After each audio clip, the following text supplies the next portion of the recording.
Programme میں ایک بار پھر خوش آمدید۔ افغانستان کی صورتحال پہ بات کر رہے تھے، اور افغانستان میں چونکہ حکومت سازی اور خاص طور پہ افغانستان ہم جو ان کے جو چہرے دیکھتے تھے، اس سے پہلے ہمیں 2-3 نام ہی یاد ہوتے تھے اور ان کی جو مین لیڈرشپ ہوتی تھی اس کا پتہ بھی نہیں چلتا تھا۔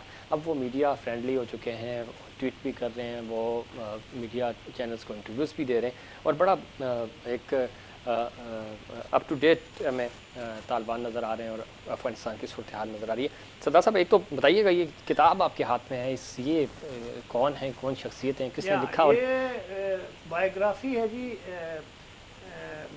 ملا عبدالسلام ضعیف کی۔ صحیح، ان کا کیا کردار ہے؟ یہ ملا عبدالسلام ضعیف جو ہیں، یہ پاکستان میں طالبان کی پچھلی حکومت کے یہ سفیر تھے، ٹھیک، اور پاکستان کی سیکیورٹی فورسز نے یا ایجنسیز نے اس کو امریکنوں کے حوالے کیا تھا۔ تو اس کا بڑا گریوینس ہے، اور لوگ کہتے ہیں بہت غصے میں ہے، لیکن میں جو ابھی تک اس کی جو سچویشن ہے وہ دیکھی ہے، تو اس نے کہا کہ میں نے خواب دیکھا تھا، اور میں نے خواب میں دیکھا کہ میرا بھائی مجھے قتل کرنا چاہتا ہے، اور وہ چھری لے کے آیا، وہ کہتا تمہارا گلا کاٹنا چاہتا ہوں، اور میں اسے کہتا ہوں کہ میرا تو کوئی قصور نہیں ہے، تم مجھے کیوں مارنا چاہتے ہو، تم تو میرے بھائی ہو۔ تو وہ کہتا ہے کہ یہ خواب میں نے دیکھا تھا، اور دوسرے دن جو ہے وہ سیکورٹی فورسز کے لوگ آ گئے، وہ مجھے پکڑ کے لے گئے، اور انہوں نے امریکنوں کے حوالے کر دیا، اور یہ وہ۔ اس کے باوجود ملا ضعیف کے انٹرویو میں نے پاکستان کے خلاف بٹرنس نہیں دیکھی۔ اچھا، he is not bitter about Pakistan, اور پاکستان کے لوگوں کے بارے میں اس نے کوئی بٹر بات نہیں کی ہے۔ اسی طرح سے طالبان کی جو عام لیڈرشپ ہے، ان کو پاکستان کے رول کے بارے میں، اور پاکستان کا جو ڈبل رول رہا ہے، اس سے نہ امریکہ مطمئن ہے، نہ طالبان مطمئن ہے، نہ دنیا مطمئن ہے۔ پاکستان کو یہ سمجھنا پڑے گا کہ اس کی پالیسی میں، بیہیویئر میں کچھ نہ کچھ ڈیفیکٹ تو ہے نا، کہ جس کو ساری دنیا کہہ رہی ہے، امریکہ میں تحریک چل رہی ہے پاکستان کو سے بدلہ لو، اور سارا ملبہ جو ہے وہ پاکستان پہ ڈالنے کی کوشش ہو رہی ہے۔ یہ بڑا امپورٹنٹ چیز ہے کہ پوری ڈیولپمنٹ میں ہم یہ دیکھ رہے ہیں کہ پوری دنیا یہ سمجھ رہی ہے کہ یہ ساری گیم میں پاکستان کا حصہ ہے، حالانکہ پاکستان نہیں ہے، اس سے یہ سب کو پتہ ہے۔ نہیں، پاکستان بہت معصوم کنٹری ہے، یہ تو بیچارہ کچھ کرتا نہیں ہے، لیکن پوائنٹ یہاں یہ ہے کہ آپ کو اپنی بات دنیا کے سامنے، آپ یہی کہہ رہے ہیں نا ہم نے قربانی دی، بھائی تمہاری قربانی کو ماننے والا دنیا میں ہے نہیں۔ آپ کی جو قربانی ہے، آپ خود ہی کہہ رہے ہو نا کہ ہم نے قربانی دی ہے، کسی دوسرے نے بھی کہا کہ آپ نے قربانی دی ہے؟ آپ سے وہ جب کہتے ہیں، وہ آپ سے کہتے ہیں بھائی آپ نے ہم سے ڈالر لیا، آپ نے ہمارا کام نہیں کیا۔ امریکن کہتے ہیں آپ نے ہم سے پیسے لیے، ہم سے کمٹمنٹ کیا، ہم پورا نہیں کیا۔ طالبان کہتے ہیں صاحب آپ نے تو ہمیں، چلو ٹھیک ہے وہ کیا، لیکن آپ نے ڈبل گیم بھی تو خریدی، آپ نے ہم کو بیچا۔ تو پوائنٹ یہاں یہ ہے کہ Pakistan has to change its policy towards towards the acceptable. جہاں طالبان کو بڑا مشکل ہے اپنے امیج کو ٹھیک کرنے کے لیے، ان کو اپنی پالیسیوں میں چینجز لانا پڑے گا، اور اسی طرح پاکستان کو بھی اپنی پالیسی کو ری اورینٹ کرنا پڑے گا۔ ہم ملیٹنسی کے سپورٹر کے طور پر جانے والا ملک ہیں، ہم دہشت گردی کی نرسری سمجھے جاتے ہیں دنیا میں۔ جب تک ہم اس بات کو ختم نہیں کریں گے، اس پرسپشن کو ختم، میں جھوٹ ہی ہے، میں کہتا ہوں جھوٹ ہے، مجھے نہیں معلوم، پرسپشن چینج کرنا پڑے گا۔ پرسپشن، آپ کا پرسپشن کون شاہ محمود قریشی کرے گا؟ آپ کے پاس بندے نہیں ہیں، کیونکہ آپ کے پاس حکومت ایسی نہیں ہے۔ حکومت کے اندر ایک حکومت ہے، اس کے اندر ایک حکومت ہے، معلوم نہیں ہوتا کون پالیسی۔ ٹھیک ہے، اس سے پہلے بھی تو حکومتیں تھیں، انہوں نے کون سا پرسپشن چینج نہیں، کون سے کرے گا؟ گزشتہ 40 سال میں تو یہ کھیل چل رہا ہے، میوزیکل چیئر۔ جب بھی اسٹیبلشمنٹ کی حکومت ہے نا، بیسیکلی اسٹیبلشمنٹ کی حکومت ہے، اسٹیبلشمنٹ کرتی یہ ہے کہ اپنے سامنے ایک حکومت کا ڈھانچہ کھڑا کرتی ہے، اس کو کہتی ہے تم چلو، ان سے نہیں چل سکتا، کیونکہ سب تو نظریاتی، سر وہ تو کہتے ہیں میں نظریاتی، چلو وہ میاں صاحب کو الگ رہنے بات۔ ٹھیک ہے۔ اچھا، مہاجرین کا کیا ہوگا سر؟ یہ جو چونکہ انٹرنیشنل لا کے مطابق آپ کو بارڈر کھولنا پڑے گا پھر اگر پریشر بلڈ ہوتا ہے تو۔ پاکستان اس وقت تک نہیں کھولے گا جب تک انٹرنیشنل پاور جو ہیں وہ ان کا خرچہ اٹھانے کے لیے تیار نہیں ہوں گے، اور پاکستان نے مہاجرین کو جو 30 لاکھ پہلے رکھے تھے تو ان کو بھی مفت میں پاکستان نے اپنے ایکسچیکر سے کوئی خرچہ نہیں کیا، بین الاقوامی امداد آ رہی تھی، اور آپ دیکھ رہے تھے۔ اگر اس امداد نے نقصان بھی تو پاکستان کا کتنا کیا؟ دیکھیے پاکستان کا نقصان جو ہوا وہ کوئی مہاجرین نے تو نہیں کیا نا۔ صحیح، دیکھیے اگر پاکستان میں نقصان ہوا ہے تو دہشت گردی کا ہوا ہے، پاکستان میں نقصان ہوا ہے تو جو امریکن رول ہے اس ریجن میں، جو ویسٹ کا رول ہے، ان کی جو ملٹری موومنٹ ہے، اس کے کانسیکوینسز کے طور پر ہوا ہے۔ تو اس میں سردار صاحب ایک چیز، یہ تو سارے وہ پہلو ہیں جو ہوئے ہیں، बेहतर कैसे हो सकता है? पाकिस्तान बेहतर कैसे जा सकता है? अब हम लॉबिंग कैसे बेहतर कर सकते हैं? हम फॉरेन देखिए, अफेयर्स कैसे ठीक कर सकते हैं? पाकिस्तान को एक बहुत मुस्बत किरदार अदा करना पड़ेगा अफगानिस्तान में, और दुनिया के साथ मिल के करना पड़ेगा, विच इज़ गुड एक्चुअली। मैं समझता हूँ अब ये जो शाह महमूद कुरैशी जो है वो जा गए रहे हुए हैं, हैं, हाँ, वो 4 सेंट्रल रोज़ा दौरे। एशियन जी, जी। कंट्रीज़ के साथ मिल रहे हैं, और वो कोशिश कर रहे हैं कि एक ब्रॉड बेस्ड गवर्नमेंट अफगानिस्तान में जो एक्सेप्टेबल हो दुनिया के लिए वो बनाई जाए, और उसमें पाकिस्तान एक मुस्बत किरदार अदा। क्यों कि पाकिस्तान अफगानिस्तान में अमन का सबसे बड़ा बेनिफिशरी होगा, सही। चूँकि पाकिस्तान का मगरिब और मशरिक दोनों जो हैं वो उसके रास्ते खुलेंगे अफ़गानिस्तान के रास्ते ही। पाकिस्तान में अमन आएगा अफ़गानिस्तान के रास्ते, और अगर आपने पाकिस्तान में अमन कायम करने की पूरी तनदेही से कोशिश नहीं की और आलमी ताकतों के साथ मिलकर नहीं की, ठीक। और आपने कोई गेम करने की कोशिश की, तो पाकिस्तान को आई एम अफ्रेड कि पाकिस्तान को बहुत ही बुरी तरह से ठीक है। नुकसान होगा। अच्छा सर, इंडिया अभी तक खामोश है, सऊदीया अभी तक, सऊदीया का तो बिल्कुल एक सिंगल स्टेटमेंट नहीं आया सिवाय इसके कि उसने अपने बंदे जो सफ़ीर थे और जो जितना भी उनका अपना लोग थे वो लेके चला गया। क्या वजह है सऊदीया की खामोशी और देखिए, इंडिया की खामोशी? एक नहीं, सऊदीया इररिलेवेंट नहीं है, नहीं, रेलेवेंट ज़रूर है, लेकिन खामोश है। ये जो तालिबान हैं ये बुनियादी तौर पर ये देवबंद मकतबा फ़िक्र के लोग हैं, सही। और दूसरी जो इनकी खसूसियत है ये है अफ़गान नेशनल। ठीक। अब जो अरबों का रोल है वो कोई इतना ख़ास अफ़गानिस्तान में है नहीं, और सऊदी अरब का कोई स्ट्रेटेजिक इंटरेस्ट अफ़गानिस्तान में है नहीं ज़्यादा, इसलिए सऊदी अरब को कोई इतनी परेशानी भी नहीं है और उसको कोई वो नहीं है। ऑन द कंट्ररी, अफ़गानिस्तान को और तालिबान को सऊदी अरब की, मिडिल ईस्ट की, इन सारे मुल्कों की हिमायत की ज़रूरत पड़ेगी।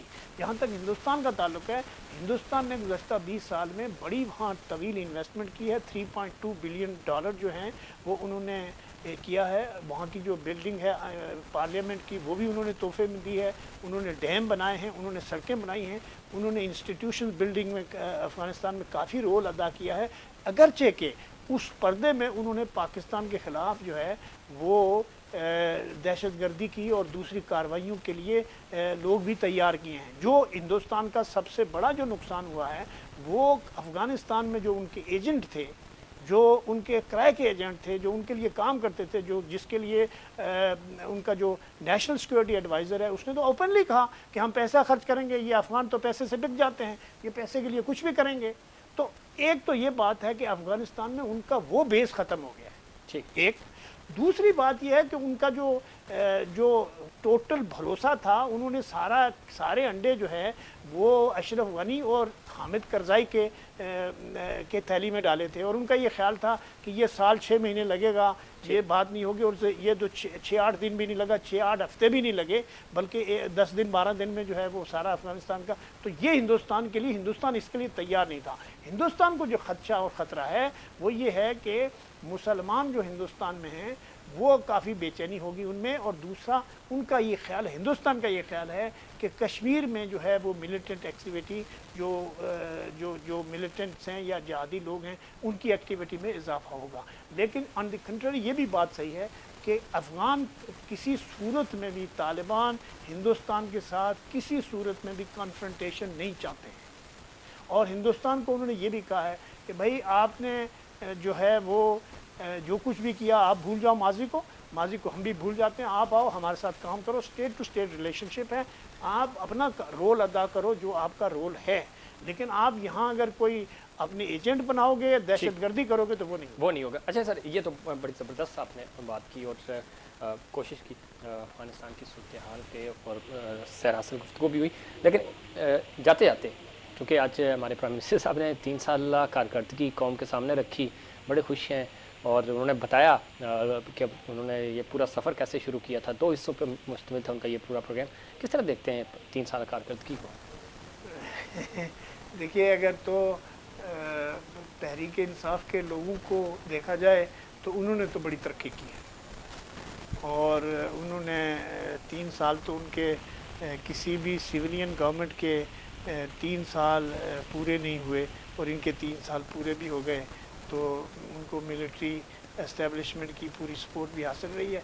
सो इसके बावजूद कि आवाम को देने के लिए उनके पास न कुछ था, न कुछ वो दे सके हैं, और जो उनके सेट अहदाफ थे उसका अगर 10% भी वो कर लेते तो उनका प्रोपेगेंडा या जो भी बातें हैं वो सही सूरत होती। लेकिन ये सही बात है कि सरकमस्टेंसेस ऐसे हैं कि उनकी हुकूमत 3 साल चली है, तमाम तर एडवर्स सिचुएशन के बावजूद चली है।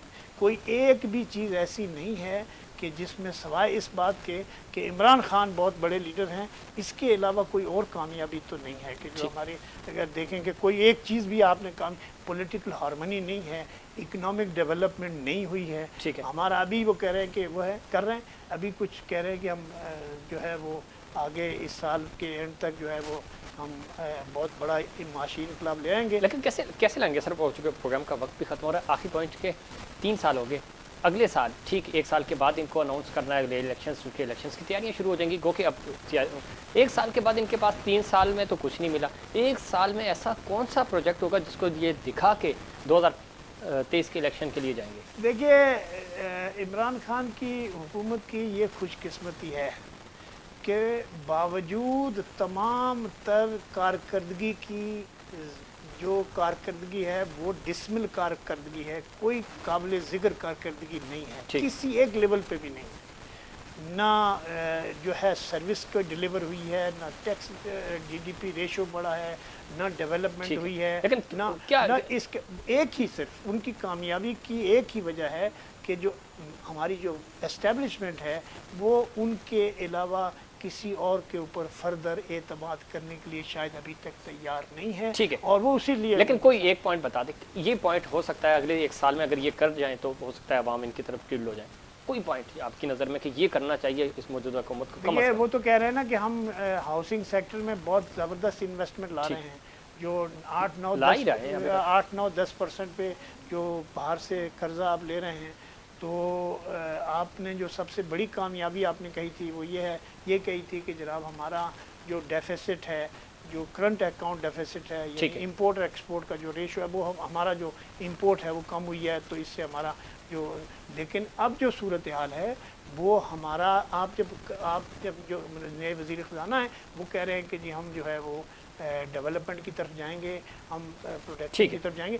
तो हमारा अगर तो इकोनॉमिक रिवाइवल हो जाए, एक बात इकोनॉमिक रिवाइवल हो जाए और पाकिस्तान में कोई सियासी इस्तेकाम आ जाए, इस सूरत में तो नहीं आएगा। अगर ये सियासी इस्तेकाम लाने में कामयाब हो जाते हैं तो मेरे ख्याल से इकोनॉमिक डेवलपमेंट के भी चांसेस अच्छे हैं और फिर वो सर्वाइव भी कर सकते हैं। लेकिन अगर ये ना हो तो मुझे नहीं लगता कि।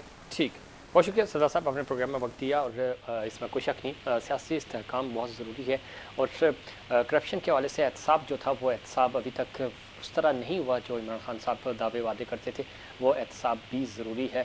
और ये 5 साल कौम ने इनको दे दिए और अगर इनका जिस तरह ये कह रहे हैं कि हम ट्रैक पे आ रहे हैं, अगर ट्रैक पे आ जाते हैं तो अगले 5 साल भी इनको मिलेंगे। ये सरदार साहब की अपने गुफ्तगू सुनी और ख़ासतौर पे जब जो अफ़गानिस्तान के हवाले से गुफ्तगू की, आप इनकी गुफ्तगू से किस हद तक मुत्तफ़िक़ हैं? हमें आपके फ़ीडबैक का रहेगा इंतज़ार। मुझे और इनसाइड पाकिस्तान की पूरी टीम को दीजिए इजाज़त। अल्लाह निगहबान।